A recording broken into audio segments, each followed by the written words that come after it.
Yes, ma'am. Okay. Yes, ma'am. Yes. So we are going to continue the chapter money and credit. What is the name of the chapter? Money and credit. Yes. So we are going to continue the last topic. That is the formal and informal organizations from which we can take loans.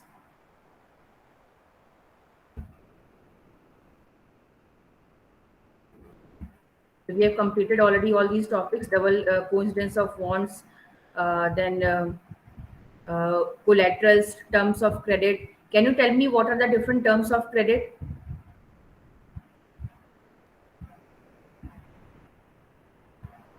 Ma'am, Yes. interest rate, Yes. collateral or documentation. Documentation. Who has given the answer? Priya Kashyap. Priya. Very good, Priya. So Priya जो है इसने बिल्कुल she has given the very correct answer. Interest rate, collateral, and documentation which we require. Then this is the last topic, that is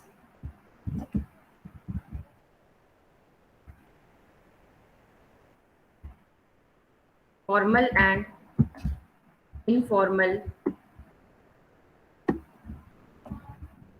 formal sector credit in India. इसके पहले हम देखते हैं कि यहाँ पे क्या केस स्टडी दी हुई है। लोन्स फ्रॉम कोऑपरेटिव्स, यहाँ पे केस स्टडी दी हुई है लोन्स फ्रॉम कोऑपरेटिव। तो बेसिकली ये सब जो है आपके लोन से रिलेटेड कुछ केस स्टडीज दी हुई, वैरायटी ऑफ क्रेडिट अरेंजमेंट यहाँ पे दिया हुआ है। वैरायटी ऑफ क्रेडिट अरेंजमेंट्स, आपको ये क्लियर होना चाहिए क्रेडिट मीन्स क्या होता है, लोन। क्रेडिट को हम दूसरे लैंग्वेज में अगर हम देखें तो उसको हम लोन कहते हैं, बिकॉज पैसे आपको दिए जा रहे हैं, जो लोन लेता है उसको पैसे मिलते हैं तो उसको हम क्रेडिट कहते हैं। अब हर जगह जो होता है क्रेडिट का अरेंजमेंट अलग अलग होता है। Like in urban areas, in cities, people mainly prefer to take loans from the from the bank only. They will never go to any family member or business person to take loans, because they know that it is not a very feasible and very official way of taking loan. They always educated person, they always prefer to go to the banks, and whoever have the proper collateral and documentation. So वो लोग जो होते हैं service salaried people, service class people, and urban people, they always go to bank for the loan. Whereas people of rural areas, basically because they don't have proper documentation, then collateral उनके पास जमीन नहीं होती, कुछ collateral में जो है present करने के लिए नहीं होता है, तो वो जो होते हैं वो इनफॉर्मल सेक्टर से लोन प्रेफर करते हैं। Like a very rich person from their village, a zamindar और a business person, small business person, so they take credit from those people, which is not a very safe method of taking of borrowing. Now example of a village, Rohit and Ranjan had finished reading about the terms of credit in class. They were eager to know the various credit arrangements that existed in their area. Credit arrangement means कि लोग कहाँ कहाँ से जो है credit लेते हैं। We had a directory for the fields where most farmers and laborers would be working at this time of the day. The fields are planted with potato crops. We first met Shamal, a small farmer in Sonpur, a small irrigated village. सो ये basically आपको एक case study दी हुई है, लेकिन but it is a very lengthy case study, so you have to study it on your own. Basically इसमें दिया गया है कि जो कैसे विलेजर्स जो होते हैं ये अपने जो भी इनपुट्स होते हैं, like for buying chemical fertiliser और for any other input which is required in agriculture, they borrow money from the people who are present in the village only. तो ये बहुत ही कम जो है बैंक्स में जाते हैं। तो ये आप इसको आप थोड़ा सा एक रीडिंग कर लीजिएगा। मैं जो है जो मेन चीज़ है उसको आपको पढ़ाती हूँ कि मैं आज इस टॉपिक को फिनिश करना है। सो formal sector of credit in India. Now formal sector means there are two sectors of credit. First is formal and the other is informal. Now formal sector loans and informal sectors of loan. Formal means the banks. which give you loan in a proper manner with a fixed rate of interest and with proper terms of credit. On the other hand, informal sector loans are provided by the family members or any business person or any rich person, and the rate of interest is not fixed and their proper documentation and collateral is not required. So this is the basic difference between formal sector loans and informal sector loans. Now, here in the pie diagram, you can see sources of credit per rupees 1,000 of rural households in India in 2012. So with the help of this pie diagram, you can see that the people of the rural areas of the villages from where they borrow money in large quantity, large number. So this red color shows cooperative societies or bank, then commercial bank 25%, 33% money lenders, 8% relatives and friends, then landlord 1%, and other agencies 5%. So in the rural areas, you can see the people of villages, they mainly take loans or they borrow money from money lenders, relatives and friends, and landlords. So 33 plus 8 कितना होता है? 41 plus 1 42%. Alright, सो 42% आपका ये हो गया. और government से कितने लेते हैं? 1%. सोसाइटी एंड बैंक से कितने लेते हैं? 25. सो यहाँ पे आप देख सकते हो, अगर हम इनको प्लस भी कर दें 25 प्लस 1 26% हो गया. और ये जो है आपका ये जो है डिफरेंट आपका शो करता है. Other institutions agencies 5%. मतलब आपका जो बैंक है, cooperative society and bank and commercial bank से भी लेते हैं लोग 25%. तो बेसिकली अगर हम देखें तो 50% का हो जाता है. तो बैंक से भी लोग लेते हैं गांव में, और जो अपने जो मनी लैंडर्स हैं या जो अपने फैमिली मेंबर्स हैं उनसे भी लेते हैं. तो रूरल एरियाज में आप देख सकते हैं कि दिस डिवीजन इज अप्रोक्सीमेटली आप देख सकते हैं 50-50% है कि लोग कुछ लोग बैंक से भी बोरो करते हैं, कोऑपरेटिव सोसाइटी से भी बोरो करते हैं. एंड वहाँ पे गांव में जो अपने इनफॉर्मल सेक्टर है उसके भी रेशियो काफ़ी अच्छा खासा, मतलब 42% जो है इनफॉर्मल सेक्टर से भी जाता है और 50% लगभग आपका जो है फॉर्मल सेक्टर से लोग लोन लेते हैं. क्योंकि जब से ग्रामीण बैंक ओपन कराए गए गवर्नमेंट ने, तो लोग जो है बैंक के पास भी जाते हैं. बट ये जो 42% रेशियो, ये भी कोई बहुत कम नहीं है. आधी आबादी समझ लीजिए कि आपका जो है इनफॉर्मल सेक्टर से ही लोन लेती है. अब हम देखते हैं शहरों का भी कहीं होगा शायद, अभी नहीं दिखाया है इसमें, अर्बन एरियाज का पाई चार्ट नहीं दिखाया है. ओके, तो बेसिकली आपको ये चीज समझ में आई कि जो हमारे गांव के लोग होते हैं, रूरल एरियाज के लोग होते हैं, वो कहाँ से लोन लेते हैं? 33% मनी लेंडर से लेते हैं. अगर हम टोटल देखें तो सबसे ज्यादा मनी लेंडर से लेते हैं, जो उनको मनी लैंड करता है. देन लैंडलॉर्ड से, जमींदार से 1% लोग लोन लेते हैं, इसकी संख्या कम हो गई है. और अपने रिश्तेदारों और दोस्तों से भी लोग लेते हैं 8%. तो ये हो गया आपका 42% फ्रॉम इनफॉर्मल सेक्टर. और जो बैंक्स हैं, कोऑपरेटिव सोसाइटीज हैं, ये आपकी फॉर्मल सेक्टर है. Now among the former are loans from banks and cooperatives. तो इस बात को बहुत ध्यान से सुनिएगा कि जो भी आपके फॉर्मल सेक्टर है, children can you here my voice? Yes, ma'am. Okay. Yes, ma'am. Yes. So formal sector Yes, is ma'am. professional sector. It runs according rules and regulations in a proper manner. So formal means loans from banks and cooperatives, whereas informal means loans from money lender or relatives and friends. It should be very clear in your mind that what is formal sector of loans and what are informal sector of loans.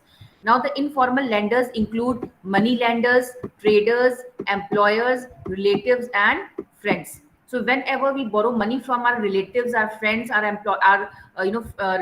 some employers or traders or money lenders, it comes in the informal sector, which is proved from this pie diagram.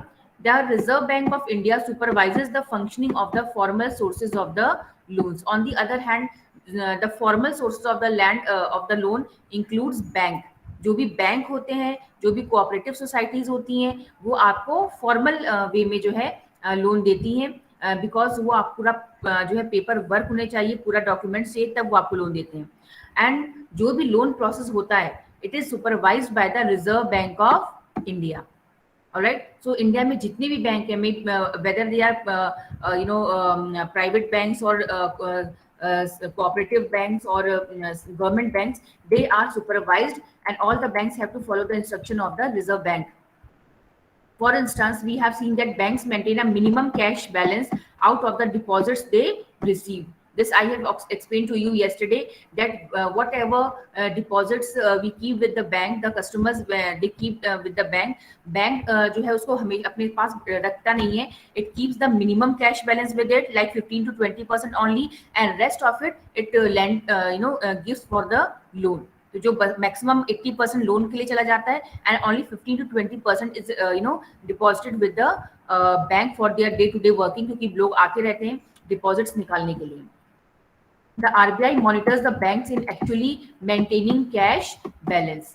तो जो RBI होता है वो ये देखता है कि सारे बैंक जो हैं अगर उनको 15% या 20% कैश रिजर्व रेशियो बैलेंस करने के लिए कहा गया है, तो क्या वो एक्चुअली कर रहे हैं या नहीं कर रहे हैं.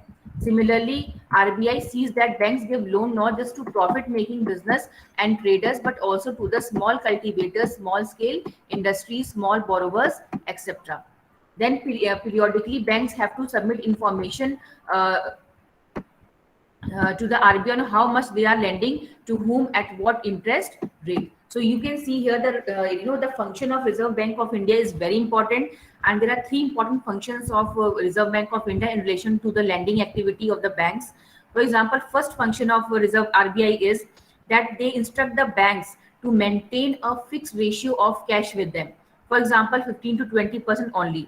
जो भी डिपॉजिट जो कस्टमर्स करते हैं बैंक में अमाउंट, उसका 15 to 20% ही जो है वो आरबीआई पे डिपेंड करता है कि आरबीआई उनको 15% कह रहा है रखने के लिए या फिर 20% रखने के लिए कह रहा है. तो जो भी आरबीआई कहता है उस अकॉर्डिंग जो है बैंक्स जो है they have to maintain the cash reserve in their banks, so that the daily working of the banks can be maintain. But sometimes कुछ बैंक्स जो होते हैं वो क्या करते हैं कि बहुत ही कम अपने पास रखते हैं, जितना आरबीआई कहता है उससे भी कम रखते हैं, और मैक्सिमम जो होता है वो लोन प्रोसेस में देने की कोशिश करते हैं. तो जो आरबीआई होता है इस चीज को सुपरवाइज करता है कि कोई भी बैंक ऐसा ना करे. और जो इसको हम कहते हैं CRR, कैश रिजर्व रेशियो, जो भी कैश रिजर्व रेशियो जितना परसेंटेज कहा गया है, सब बैंक्स उसको मेंटेन करें और अपने पास जरूर पैसे रखें. ये नहीं कि सारे पैसे आपने लोन में दे दिए, इससे जो है कस्टमर्स को प्रॉब्लम हो सकती है. इसलिए जो है आरबीआई इस चीज को मेंटेन करता है, सुपरवाइज करता है. Second, the RBI sees that banks gives loan not just to profit making business and traders. RBI ये भी देखता है कि जो आपके बैंक्स हैं, they are not only giving loans to big enterprises or big business person, but they are also giving and lending money to small cultivators and small scale industries and small borrowers, so that development can overall development can takes place. And third function is that all other banks in India, they have to periodically after 1 month or जो भी उनका fixed time होगा, they have to submit information to the RBI that how much money they are lending, they are giving for loan, और किसको दे रहे हैं, to whom they are giving, and at what rate of interest. So they have to submit all the documentation, all the information to the RBI. So you can see the role of RBI is very important. RBI instruct banks to keep a fixed deposit of cash ratio with them, ताकि वो सारे पैसे loan में ना दे दें, क्योंकि हर bank का मकसद क्या होता है, प्रॉफिट अर्न करना, और प्रॉफिट तभी अर्न करेंगे जब वो लोन में देंगे.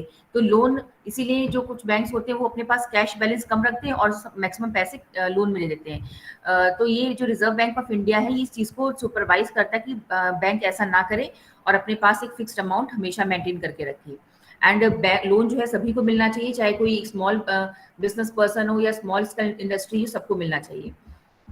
And there is no organization which supervises the credit activities of the lenders in the informal sector. So you can see that all activities, all the functions of lending process in the formal sector is supervised by the RBI. So you can see that the process in the banks is very transparent. And after documentation आप मतलब सबको आप जो है सब पता चल जाता है कि आपको इस रेट पे इंटरेस्ट दिया गया है, और मतलब सब कुछ ट्रांसपेरेंट होता है. But this same thing does not happen in informal sector, because when we take loan from the family members or from any zamindar or from any money lender, nobody is at the apex to supervise that. उसके ऊपर कोई नहीं होता, क्योंकि government informal sector में जो है supervise नहीं करेगी. Suppose if I am borrowing money from my brother, then Reserve Bank will not instruct my brother to take a proper rate of interest from me. कि मेरे पास पैसे नहीं है तो आप मुझे आप किसी मनी लेंडर से पैसे ले रहे हो, तो आरबीआई या गवर्नमेंट नहीं कहेगी मनी लेंडर को कि आप इसको प्रॉपर रेट ऑफ इंटरेस्ट में दो, बिकॉज उसके पास पैसे नहीं है, आप उसको मतलब एक्सप्लॉइट नहीं करना, ये सब चीजें नहीं कर सकते क्योंकि वो इनफॉर्मल सेक्टर है। ठीक है, they can land at what ever interest rate. तो जब भी हम इनफॉर्मल सेक्टर से लोन लेते हैं तो उसमें कुछ प्रॉब्लम्स होती हैं, लाइक वो किस रेट ऑफ इंटरेस्ट पे हमें पैसे दे रहे हैं ये फिक्स नहीं होता है। Then there is no one to stop them from using unfair means to get their money back. ठीक है, so number of problems can occur when we take loans from the informal sector. Like first problem is that there is no one to supervise the loan process. Secondly, there is no fixed rate of interest and nothing is written on the paper. कुछ लोग लिख लेते होंगे लेकिन बहुत वो नहीं है, आप मैनिपुलेशन कर सकते हो। Then rate of interest high कर देते हैं, एंड देन अगर आपने पैसे नहीं दिए उन्हें तो वो अनफेयर मीन्स यूज करते हैं पैसे अपने वापस लेने के लिए। ठीक है, इनफैक्ट ये जो प्राइवेट बैंक्स भी होते हैं ना, ये भी रखते हैं, अगर आपने उनके पैसे वापस नहीं किए तो ये भी लोग होते हैं ना, जैसे गुंडे को भेज देना और अनफेयर मीन्स यूज करना अपने पैसे वापस लेने के लिए। तो ये सब चीजें होती हैं। Compared to the formal lenders, most of the informal lenders charge a higher rate of interest. So all these are the drawbacks of the informal sector. First, rate of interest is high. Nobody is there to supervise whether all the lending process is taking in a transparent way or not. And then third is then higher rate of interest is charged. Thus, the cost to borrower of informal loans is much higher. Higher cost of borrowing means a higher part of the earning of the borrower is used to repay the loan. और अगर आप ज्यादा high rate of interest पे पैसे लेंगे तो आपको उतना ही ज्यादा लोन जो है इंटरेस्ट रेट भी उसको चुकाना पड़ेगा। तो जो भी आपकी इनकम है उसमें मैक्सिमम तो आपका लोन और उसका इंटरेस्ट पे करने में चला जाएगा और फिर आप जो है प्रॉब्लम में आ सकते हैं। In certain cases the high rate interest rate for borrowing can mean that the amount to be repaid is greater than the income of the borrower. कभी कभी तो ऐसा हो जाता है कि जितनी इनकम नहीं है उतना ज्यादा तो हमें जो है लोन पे करना पड़ जाता है, कभी कभी ऐसी सिचुएशन आ जाती है। This could lead to increasing debt and debt trap. इससे क्या होता है कि जब हम इनफॉर्मल सेक्टर में हमने किसी से लोन लिया मनी लेंडर से, और बेसिकली देखो मनी लेंडर से लोन कौन लेते हैं, जो थोड़े से मिडिल क्लास या उससे नीचे के लोग होते हैं। तो अगर उनकी स्पेशली फार्मिंग जो आपके फार्मर्स होते हैं वो लेते हैं, तो अगर आपने लिया उनसे लोन, कल भी मैंने आपको बताया था, अगर आपकी प्रोडक्शन अच्छी नहीं हुई तो आप जो प्रेजेंट लोन है उसको भी पे नहीं कर पाओगे, फिर आगे का जो लोन होना का नेक्स्ट आपको जो एग्रीकल्चर करना होगा उसके लिए भी फिर आप अगेन आप लोन लोगे, तो उससे क्या होगा, आप बिल्कुल एक डेब्ट ट्रैप में फंस जाते हो। ट्रैप मतलब एक जाल होता है ना, कि कर्जे के जाल में आप फंस जाते हो, आप कभी भी उस कर्जे को उतार नहीं सकते हो। इसीलिए इनफॉर्मल सेक्टर में हाई रेट ऑफ इंटरेस्ट जो है लेने की वजह से वो काफी रिस्की माना जाता है। For these reasons, banks and cooperative societies need to lend more. This would lead to higher income and many people could then borrow cheaply for a variety of needs. They could grow crops, do business, set up small scale industries, etc. Now, of all the loans taken by urban households, what percentage was formal and what percentage was informal? हम देखते हैं। ये क्या है, blue percent of loans from the informal sector. जो आपको blue में दिखेगा वो समझ लेना कि percent of loan from informal, and purple means formal. Purple means formal. Okay, तो in this you can see in this pie diagram, poor household, जो भी गरीब लोग होते हैं वो 85% लोन किससे लेते हैं, from the informal sector, and only 15% they are able to take loans from the formal sector, and the reason is obvious, because of terms of credit वो उसे पूरा नहीं कर पाते। Now house hold with few assets, वो घर जिसमें थोड़े बहुत एसेट्स होते हैं वो लोन कहाँ से लेते हैं, 47% from formal sector and 53% from informal sector. Then well off household, वो घर जो कि प्रॉस्परस हैं, मतलब अच्छे खासे कंडीशन में, जैसे मिडिल क्लास हो गए, 72% from formal sector like banks and cooperatives and 28% from informal sector. Rich people, rich house hold, 90% जो अमीर लोग होते हैं वो बैंक से लोन लेते हैं या कोऑपरेटिव से, and only 10% of the from the informal sector. So from all these pie diagrams, you can analyze, you can draw a conclusion that poor people, they are forced to take loan from the informal sector only, whereas as the condition becomes well off, the rich people and the middle class people, they prefer to take loans from the formal sectors like banks and the cooperative societies. सो ये आपने एक पाई diagram से analysis निकाल लिया कि जो गरीब लोग होते हैं वो बैंक और लोन से दूरी रहते हैं, वो हमेशा मैक्सिमम इनफॉर्मल सेक्टर से लोन लेते हैं, और जितने अमीर लोग होते हैं, जितने मिडिल क्लास होते हैं, वो बैंक और कोऑपरेटिव सोसाइटी से ही लोन लेते हैं, जिसे हम फॉर्मल सेक्टर कहते हैं. They could cheap and affordable credit is crucial for the country's development. Formal and informal credit, who gets what. तो ये मैंने पाई डायग्राम से जो है आपको एक्सप्लेन कर दिया है. ये सब चीजें इसमें भी लिखी हुई है, तो आप इसको एक बार रीड कर सकते हो. मैंने आपको पाई डायग्राम से ये चीज एक्सप्लेन कर दी है. Now next is, does it is necessary that banks and cooperatives increase their lending, particularly in the rural areas, so that the dependence on informal sources of credit reduces. So there is need, in the pie diagram you saw that rural people and rural people basically शहर में भी होते हैं, गांव में भी होते हैं, so they are mainly dependent on money lenders and the informal sector for loan. So it is necessary for the banks and the cooperatives to increase their lending capacity and also to provide cheap credit and better credit facilities in the rural areas for the poor people also, so that they so that poor people will not come in the trap of the debt. जो भी वो जमींदार से loan लेके जो कर्जे की जाल में फंस जाते हैं, वो बेचारे उससे बच जाएंगे. इसीलिए बैंक्स को जो है और ज्यादा वाइड स्प्रेड होना चाहिए. जो आप देखेंगे, लेकिन जो बैंक होते हैं वो भी पैसा कमाने में लगे होते हैं, प्रॉफिट अर्निंग होते हैं, तो वो जो है गांव में अपनी ब्रांचेस ओपन ही नहीं करते हैं. सो इसीलिए जो गवर्नमेंट है उसको इसमें काफी इंपॉर्टेंट रोल प्ले करना पड़ेगा. Secondly, formal sector loan needs to expand. It is also necessary that everyone receives these loans. Then loan सभी को मिलना चाहिए. ऐसा नहीं कि सिर्फ जो अमीर हैं, जिनके पास एसेट्स हैं, सिर्फ उन्हीं को आप दे रहे हैं. छोटे मोटे लोन जो है वो जो पेपर वर्क होता है उसे थोड़ा सा कम करके जितना आप लोगों को देंगे उतना ही बेहतर रहेगा. मतलब कि जिस तरह से भी हो पाए, क्योंकि भाई अब कोई भी बैंक जो है उसमें तो जाएगा नहीं, लॉस में तो जाएगा नहीं. अगर गवर्नमेंट भी किसी को फ्री का तो लोन देगी नहीं, तो इसलिए लेकिन पेपर वर्क थोड़ा कम करना चाहिए, ताकि जो गरीब आदमी भी है वो भी जाके लोन ले सके. Then self help groups for the poor. Now इसको हम कहते हैं SHG, SHG. The full form of SHG is self help groups. In the previous section we have seen that poor households are still dependent on informal sources of credit. Why is it so? Banks are not present everywhere in rural areas. First, क्यों गांव के लोग अपने घर money lender से पैसे बोरो करते हैं? क्योंकि बैंक हर जगह प्रेजेंट नहीं है. अगर प्रेजेंट है भी तो much more difficult than taking a loan from the informal sources. कि अभी आपको किसी कोई बीमार है, कुछ हमें 1000 रुपए चाहिए, तो हम हर चीज़ के लिए बैंक के पास नहीं जा सकते हैं, स्पेशली जो गांव के लोग होते हैं. तो इसलिए उनको आसान लगता है कि हम इनफॉर्मल सेक्टर से लोन ले लें. कौन जाए इतने मतलब इतनी सारी चीज़ों में पढ़ने के लिए.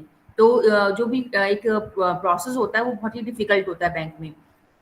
Then as we saw for mega bank loans require proper documents and collateral. As I said कि banks में लोन लेना difficult होता है, क्योंकि आपको you have to present proper documents and collateral which are not always present with the poor people. So इसलिए वो bank के पास जाने से बचते हैं. Absence of collateral is one of the major reason which prevents the poor from getting bank loans. तो गरीब आदमी तो इसलिए बैंक नहीं जाता, उन्हें पता है कि हमारे पास ना जमीन है ना हमारे पास गोल्ड है, तो हम अपने कोलैटरल में क्या दिखाएंगे. Informal lenders such as money lenders on the other hand know the borrowers personally and hence are often willing to give a loan without collateral. So जो borrower जो आपके money lenders होते हैं या जो आपके गांव या फैमिली के लोग होते हैं, उन्हें ये लगता है कि वो उसे पर्सनली जानते हैं, तो वो उन्हें लोन देने के लिए तैयार हो जाते हैं. The borrowers can if necessary approach the money lenders even without repaying. ठीक है. और बहुत बार ऐसा होता है कि पिछला कर्जा जो है लोग नहीं चुकाते हैं और दूसरा कर्जा भी लेने के लिए उसी आदमी के पास पहुंच जाते हैं, जो उन्हें आसानी से मिल भी जाता है, क्योंकि वो उसे जानते हैं और रिक्वेस्ट करने पर, हाथ पैर जोड़ने पर कि हम आपका कर्जा चुका देंगे, तो वो उन्हें वापस लोन दे देते हैं. लेकिन क्या बैंक के साथ तो ये मतलब कुछ बेनिफिट्स हैं. बेनिफिट्स क्या कहेंगे आप, थोड़ा सा सुविधा बस उनके लिए है कि बैंक के पास आपको बहुत डिफिकल्टी होती है, पेपर वर्क करो, डॉक्यूमेंटेशन दो, कोलैटरल प्रेजेंट करो, तो लंबा प्रोसेस होता है. तो जो पुअर लोग होते हैं, स्पेशली गांव के लोग जो होते हैं, उनके पास ये सारी फैसिलिटीज नहीं होती हैं, तो उन्हें इंस्टेंट लोन चाहिए. तो उनके पास इनफॉर्मल सेक्टर ही बचता है और उन्हें आसानी से लोन मिल जाता है. और एक लोन नहीं दिया तो दोबारा फिर से उन्हें लोन मिल जाता है रिक्वेस्ट करने पर. तो ये सारे उनके लिए थोड़े फायदेमंद होते हैं, इसलिए वो उनको आसान लगता है इनफॉर्मल सेक्टर में लोन लेना. Then In recent years, people have tried out some newer ways of providing loans to the poor. The idea is to organize rural poor, in particular women, into self-help groups. As the name suggests, self help group का मतलब क्या होता है? कुछ लोग अपना group बना लेते हैं। ये देखो, मैं सिंपल सी बात बताती हूँ। फॉर एग्जाम्पल, कुछ महिलाएं हैं, ठीक है, उन्होंने अपना एक ग्रुप बना लिया।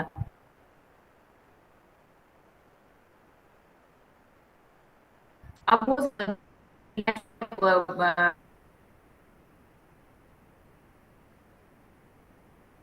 मान लो पुअर कैटेगरी आपकी आवाज ब्रेक हो रही है।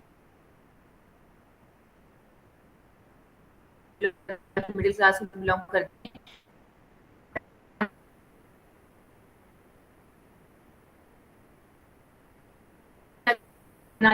ग्रुप बनाने के बाद जो भी इनके पास पैसे होते हैं वो उनको कलेक्ट करते हैं, आपस में मिलाते, जो भी इनकी सेविंग्स होती है थोड़ी बहुत, वो उसको आपस में कलेक्ट करते हैं।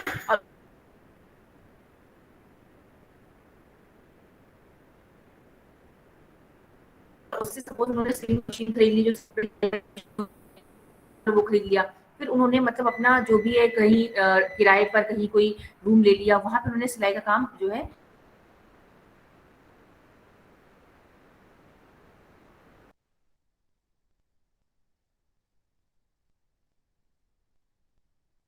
आपकी आवाज नहीं आ रही।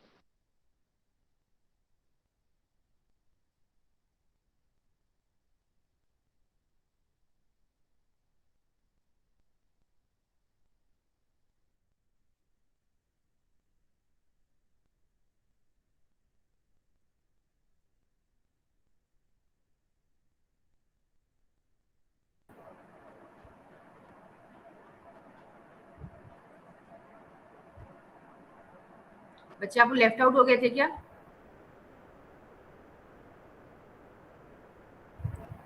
वीना, वीना आपको मेरी आवाज आ रही है? We didn't left.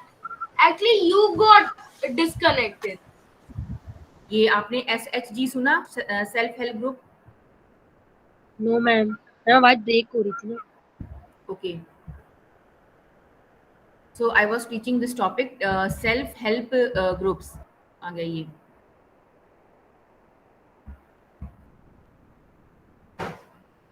Self help groups for the poor. अभी आपको नजर आ रहा है स्क्रीन पर? मेरी आवाज आ रही है? Ma'am, yes ma'am. Okay, so I was teaching this topic, self-help groups for the poor. Now, self-help groups, as the name suggests, it is a group Ma'am, of your people. voice is audible, but your screen is not. Screen नहीं दिख रहा है? Okay, wait.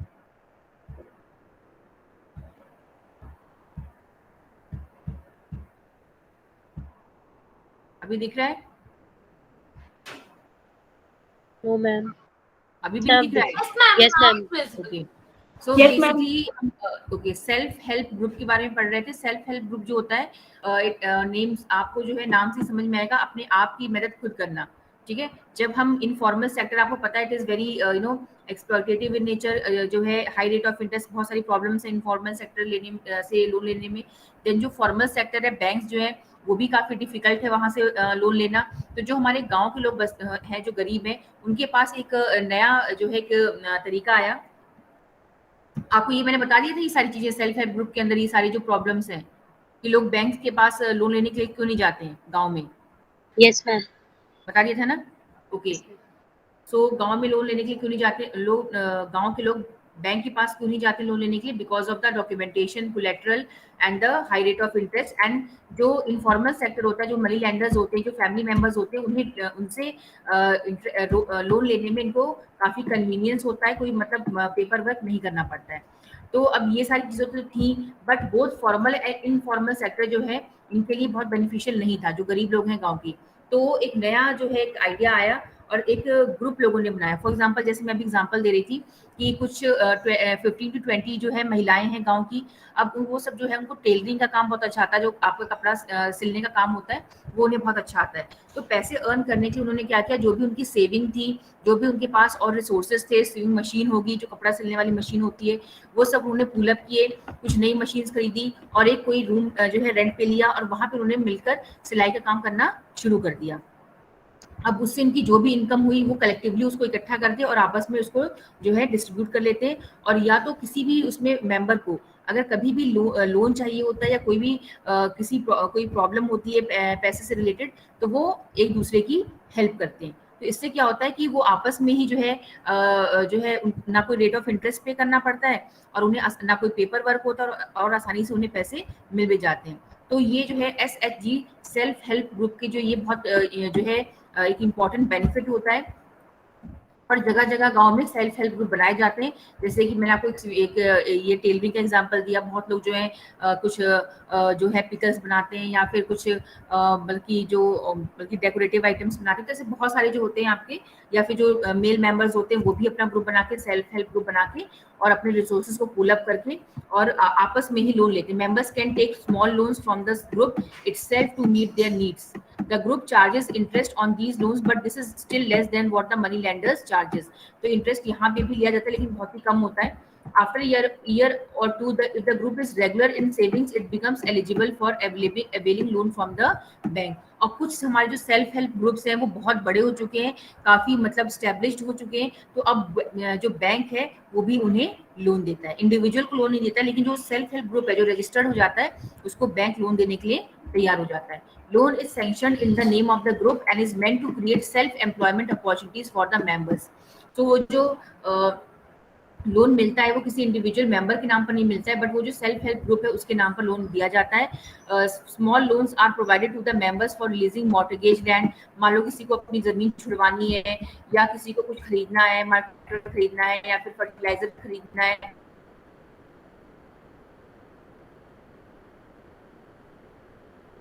या housing material खरीदना है या फिर आपको कोई मशीन खरीदनी है, सीविंग मशीन खरीदनी है, हैंडलूम खरीदना है या कुछ गाय भैंस कुछ खरीदनी है, तो उसके लिए सेल्फ हेल्प ग्रुप जो है वो अपने ही मेंबर्स, लेकिन आपको उस ग्रुप का मेंबर होना जरूरी है, ठीक है, और इनफॉर्मल सेक्टर पर डिपेंडेंट ना हो सके। Most of the important decisions regarding the savings and loan activities are taken by the group members. The group decides as regards the loan also. तो जो भी इंपॉर्टेंट फैसले होते हैं वो ग्रुप के मेंबर्स ही लेते हैं कि कितना रेट ऑफ इंटरेस्ट होना चाहिए, क्या है, सब जो है ग्रुप के मेंबर्स ही करते हैं और कितने टाइम के लिए देना चाहिए, कितना देना चाहिए। नाउ ग्रामीण बैंक ऑफ बांग्लादेश, इसके बारे में थोड़ा सा पढ़ते हैं। ये जो है ग्रामीण बैंक ओपन किया गया था बांग्लादेश में और इसको ओपन किया था महबूब उल हक ने, शायद उनका नाम इसमें दिया है महबूब उल हक। देखिए इसमें इनका नाम मोहम्मद यूनुस लिखा है, ये शायद वो नहीं है या वही है मोहम्मद यूनुस। तो बेसिकली इन्होंने क्या किया बांग्लादेश में कि ये बहुत बड़े अर्थशास्त्री थे, इकोनॉमिस्ट हैं जिनको नोबेल प्राइज भी मिल चुका है 2006 में इस बिकॉज ऑफ दिस अचीवमेंट। इन्होंने देखा कि इनके गांव में जो पुअर लोग हैं और जो जिनके पास लोन लेने की फैसिलिटी नहीं है, उनके लिए इन्होंने क्या किया, ग्रामीण बैंक्स ओपन करवाए in 1970s on a small project. Grameen bank in October 2014 has over 8.63 million members. और ये ग्रामीण बैंक है बट ये गवर्नमेंट के सपोर्ट से नहीं, इन्होंने खुद जो है विलेजर्स की हेल्प से इस बैंक को ओपन करवाया और धीरे धीरे जो है ये 81,390 विलेजेस में स्प्रेड हो गया। Almost all of the borrowers are women and belong to the poorest section of the society. तो ये जो आपके ग्रामीण बैंक्स की जो मेंबर्स होते हैं वो बेसिकली जो है विमेन होती हैं एंड ये पूरे जो है सबसे बहुत गरीब जो स्ट्राटा की होती हैं वो होती हैं। These borrowers have prove that not only are poor women reliable borrowers but that they can start and run a variety of small income generating activities successfully. So basically जो ये आपके मोहम्मद यूनुस थे, ये अर्थशास्त्री हैं बांग्लादेश के, और इनके इस काम की वजह से इन्होंने पूरे बांग्लादेश में जो है बहुत सारे ब्रांचेस ओपन करवा दिए ग्रामीण बैंक के। और ग्रामीण बैंक जो है वो it is not a government aided institution but it was open by specially women members थे इसमें, और उनकी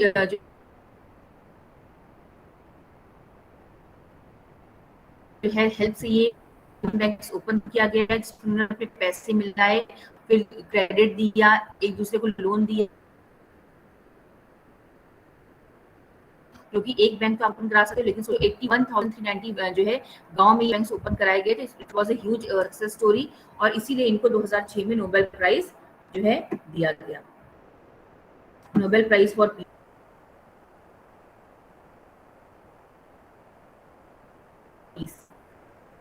पीस के लिए दिया गया। So your chapter is over.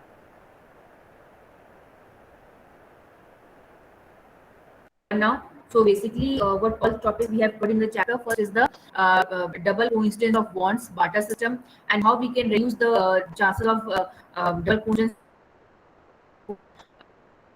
in the form of paper and coins. Then the deposits which we give with the bank, and the demand deposit क्या होता है ये काम पढ़ाना, and then check क्या होता है, the use of check, then हमने पढ़ाया about the loan system, the function of the banks in all the transactions, all the money related matters, then the lending system, lending process, then terms of credit, 3 terms of credit, that is rate of interest, and how banks earn income.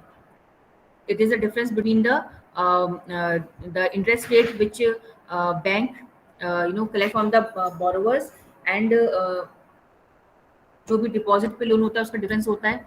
Then collateral क्या है, interest rate क्या है, ये सब आपको बताया जा चुका है इसमें. Then different sources of credit like formal and informal sector. The poor people, they prefer to take loans from the informal sector mainly. And informal sector में कौन कौन आता है ये आपको पता होना चाहिए.